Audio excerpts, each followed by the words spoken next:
Good afternoon. Can I start? Yes, please. I would like to present you a report on research on the topic synthesis, docking, and in vitro anticoagulant assay of rhodanine derivatives as a new inhibitors of active factor 10 and 11.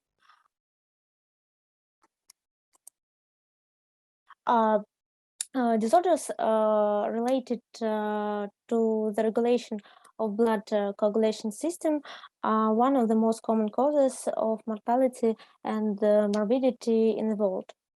The slide shows a part of biochemical reactions included in the cascade of blood coagulation. The reaction of plasma system of blood coagulation are divided into internal and external pathways of activation. The internal pathway is triggered upon contact with the foraging surface and activates factor 12, which launches the external pathway of blood coagulation. Sequentially activated the coagulation factors 11 and 10, which leads to the conversion of soluble fibrinogen into insoluble fibrin and the formation of a clot.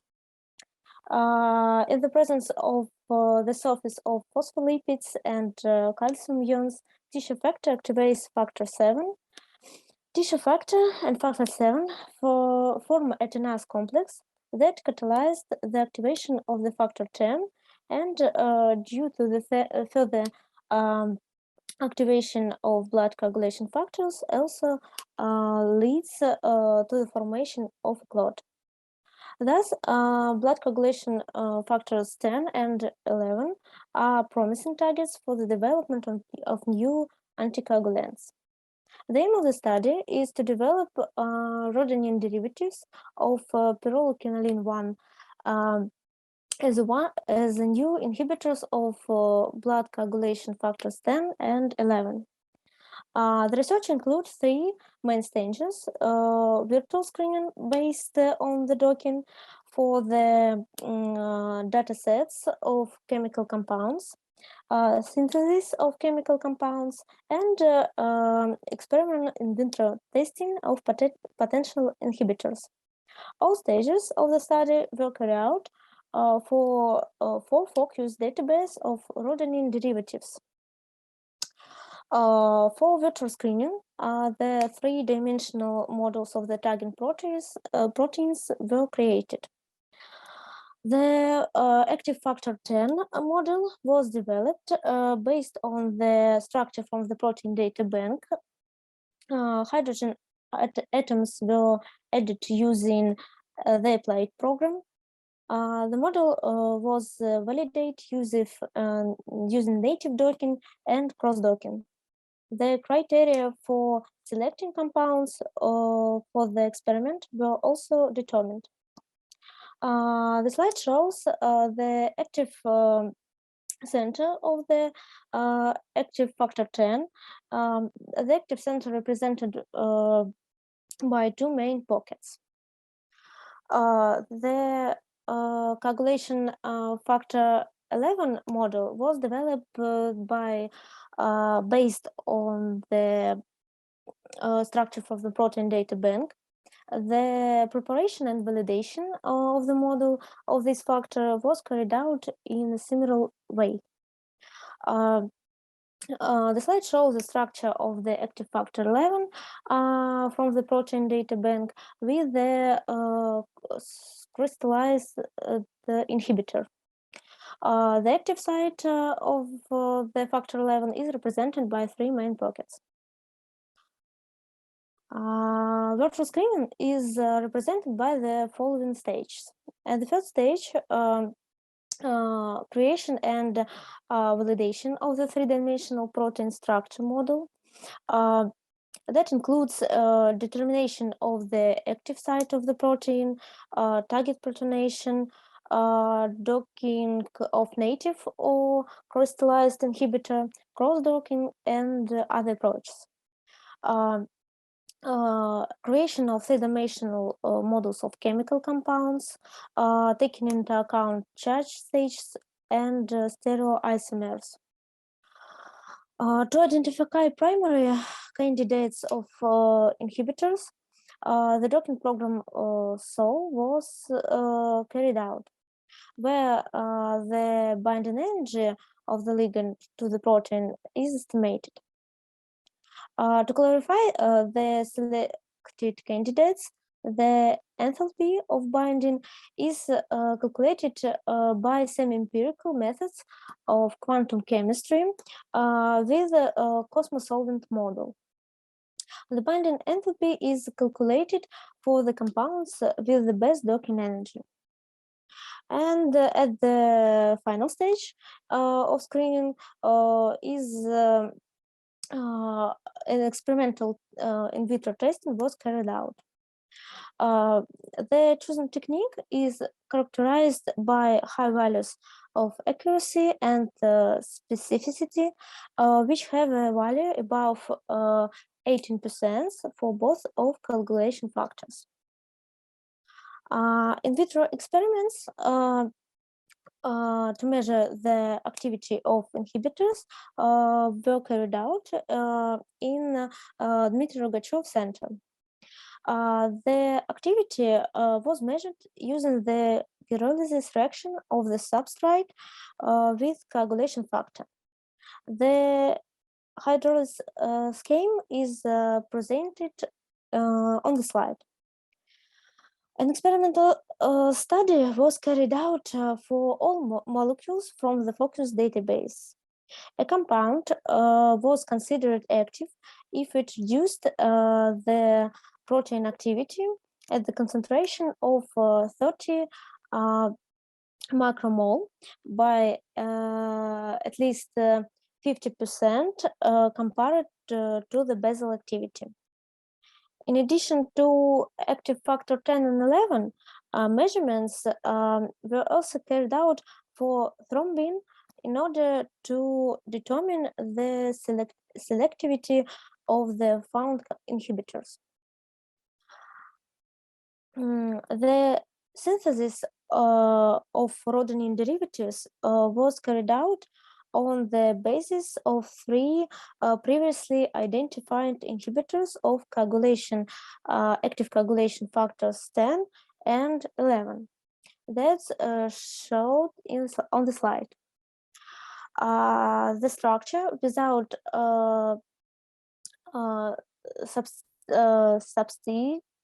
substituents inhibits active factor 10 specifically, in contrast to the precursor molecule, which inhibits active factor 11. The first way of modification of known inhibitors is, in addition, fluorine, the first structure and the second structure, and athyloxy group, the third structure, to the aromatic cycle of the tetrahydroquinoline series. This way leads to elimination of specificity, and both factors are powerfully inhibited. IC50 for these structures lies in a micromodal range. The second way of modification of known inhibitors is an addition of substituents at the end the nitrogen atom in the rhodanine thiazolone cycle. This way didn't didn't increase an activity in some ways. It reduced inhibitory activity. And the third way of modification was a replacement of the endosulfur atom with nitrogen in the Rhodanine cycle. Also did not result in an increase in activity. The percent inhibition for the most active compounds was 59% for active factor 10 and 86% for active factor 11. As a result of the research for focused database, 16 inhibitors of coagulation factor 10 was identified, 6 of which are specific of active factor 11 and thrombin. Also, 24 inhibitors of active factor 11 have been identified, 12 of which are selective over active factor 10 and thrombin. As a result of the work, synthesis, virtual screening, and in vitro testing were carried out for the several dosed molecules, derivatives of rhodanines. The selection criteria for the experiment for coagulation factors 10 and 11 were validated, and various metrics was calculated. Addition of fluorine and ethyloxy group to the aromatic cycle leads to elimination of specificity.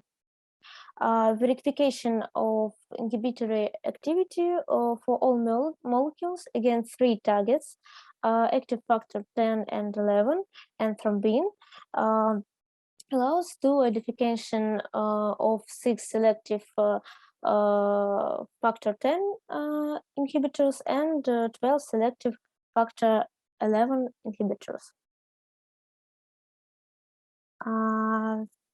Thank you very much. Thank you very much for the nice talk. We already have 2 questions. The first one is from Dmitry Shulga. Why the PM7 plus COSMO calculations are needed? Is there a specific motivation to complicate the pipeline?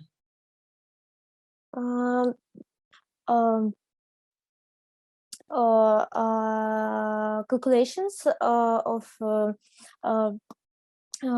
quantum chemical calculations need to clarify the calculation and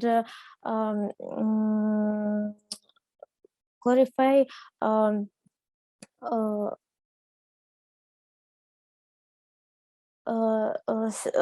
clarified compounds to the in vitro assay.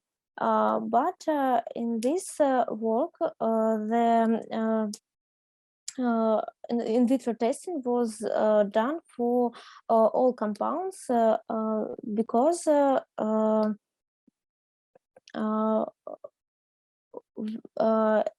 it was need to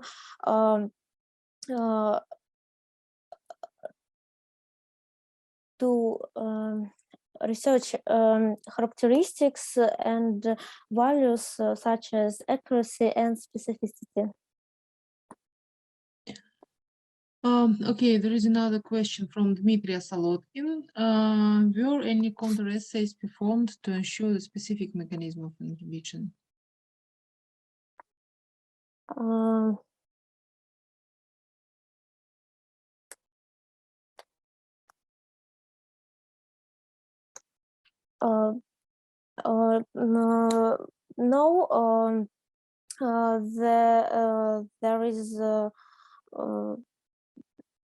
there is no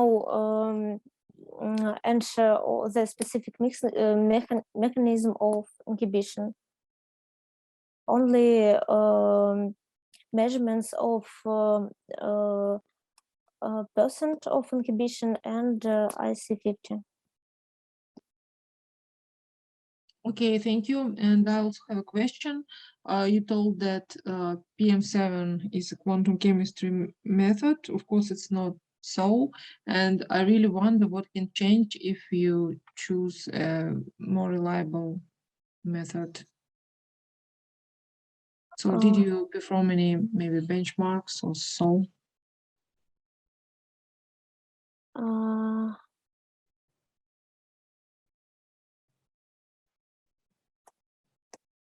Okay, could you repeat the question, please? Yes, I mean that PM7 is not a quantum chemical method. It's like maybe semi-empirical method or so. And what can change with your modeling if you switch to the more reliable computational protocol? Okay, if I understand your question, what is changed if we use the PM's semi-empirical methods we use the semi-empirical methods in this work, but in this work we don't choose compounds for the experiment. We testing all compounds, and in this work semi-empirical methods don't